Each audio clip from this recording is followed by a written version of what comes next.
Improved pathfinding for copper golems, new dimension changes, and a release date announcement. Hello there, Ray here. We got the very first pre-release for 1.21.9. So first we have the snapshots, and then we have the pre-releases, and then we'll get the release candidates, and then after that we'll get the full release. Later in the video I'll explain when the full release will come out for the Copper Age update. But first, let's take a look at all the improvements that we got today.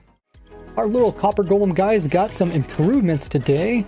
Their AI for checking where chests are and checking inside them was really messed up. This was due to a couple different problems, which is diagrammed by Dawkins illustrates nicely. Let's say there's a chest here and a chest here, and this little rectangle is a copper golem. You have them standing on top of anything that's not a full block like a chest here, just like how we have these guys over here. This would do something strange. The game would actually move the copper golem's position rather than thinking it's on top of the chest. It would move it down to the lowest point of the partial block. The chest is partial block, so it moves it to the very bottom right here. So from here to here is now where it thinks the copper golem's at. So where you expect a copper golem and its little eye, which is this blue line, if your copper golem is staying atop a chest, you think he would look over here and see this chest here, based off the chest's targeted location. And therefore the copper golem should be able to put stuff inside of this chest right here. But of course the copper golem doesn't think he's here. He thinks he's down here at the bottom of this. So he thinks his eye is right here. And then he tries to look over to this chest, but the problem is he's inside of a chest and therefore he can't see the chest beside him. And this was causing a lot of problems as they wouldn't even open chests that are right beside him. But that all got fixed today, so they should be able to actually see chests that are within their line of sight, meaning they can access more chests, meaning we can make a more efficient storage system. They'll also no longer think that they can't access a chest if there are certain weird blocks on top of that chest, such as carpets, daylight sensors, closed trapdoors, honey blocks, or a skulk. Now they'll actually know that they can still open them up. They also got improvement to their pathfinding, so they no longer get confused when they're on top of partial blocks like open trapdoors. Now in the past, copper golems could access chests while inside of a minecart, but this was broken for a bit, but now they can do it once again. If you have a copper golem hooked onto a leash, now when it will freeze and turn into a block, it will also drop the lead. Copper golems that were not waxed will not actually get cleaned off when struck by lightning, which they're supposed to, so now they will. The new mannequin entity has been given some more options, so you can actually put them in different modes that the player can be in, such as standing, crouching, swimming, fall flying, or sleeping. And it seems they also removed their little NPC name tag above them, which is nice, so that people can use them in their maps more easily. You can also make them immovable, meaning that you can't accidentally push them, as well as get them descriptions and even a hidden description. There has been a really strange glitch that has existed in the game for a long time. If TNT blows up right at your head, you will actually take no damage in survival. And this actually applies to any type of explosion. And this is because if the explosion is at the exact point where your head is, the distance from you to the TNT is 0, and the game doesn't want to divide by 0, so it just negates you taking any damage at all. But this is really hard to pull off in survival because if you're off just by a little bit, then you're going to get the full blunt of the explosion. But people with hack clients could easily abuse this by constantly moving their character to the exact explosion point. But this very weird bug that has been in the game is finally removed today. Since version 1.21.2, they changed it and accidentally broke it that any type of entity going through a portal with a speed greater than 10 blocks per game tick, their motion would get completely reset once they went through the portal. This might actually be the problem that is preventing my Ender Pearl player launcher from actually launching me through nether portals.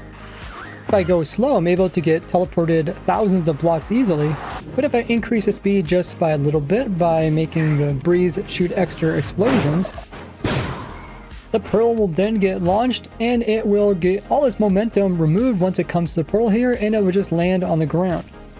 And you can see the pearl just goes up and then goes back down again. As it lost all of its forward momentum, it only had the slow sideways momentum. But that bug is now fixed today. Let's try out my simple pearl launcher in the newest version. So there it goes. And we got teleported far in the nether, so I think it's working, guys, which is awesome. So make sure to subscribe, as I will be doing a tutorial on this simple yet really cool machine.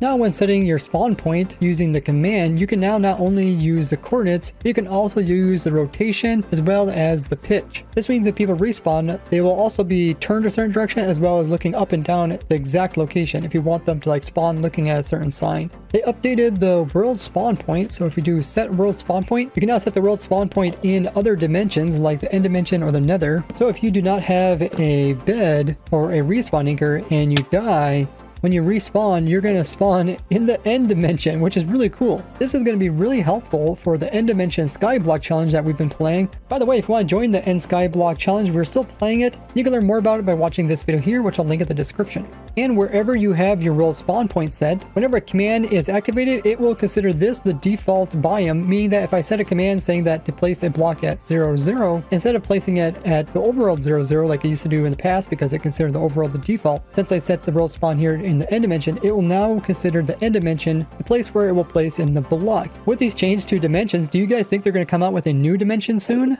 Now, a long time ago, when you'd fall into an end portal, you would not take any damage when you actually got teleported over. But then a while ago, all of a sudden they changed it so that you would take damage when you would fall through the portal, as you'd be falling so fast that you would hit the block underneath of the portal before the portal actually teleported you. So then you would start taking damage. But apparently they're reversing this now. So today they changed it so that you will once again not take damage when you fall through the end portals, either this one, the exit end portal, or the entrance end portal. So you can once again fall from a far distance and not have to worry about dying. They also fix a bunch of bugs that were accidentally created during the snapshots. This includes visual bugs and things not working like the prior version. Minecraft came out with their official trailer for the next Minecraft live event. So in the past, they did one Minecraft live event every year, but now they're doing 2 a year. So they're doing one in the spring and one in the fall. We already had the spring one in March, and they announced the new one, which is a fall one, coming September 27th. With it, we're going to get some new game drops.